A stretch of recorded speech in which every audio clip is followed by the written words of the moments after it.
kami ng Okay. pinabayaan. Madilim. Ingat mo sa bawat isa. Madilim. Naroon ang pagsusubaybay mo sa lahat ng maghapon itutugan.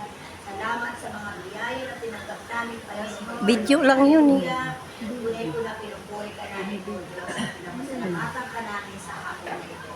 Salamat po, God. We thank you, Lord. We praise you, Lord, by your Jesus' name. Amen. Masaya awit. Tayo. Ano, umawi tayo sa gala? Umawi sa gala para sa Panginoon. May interview.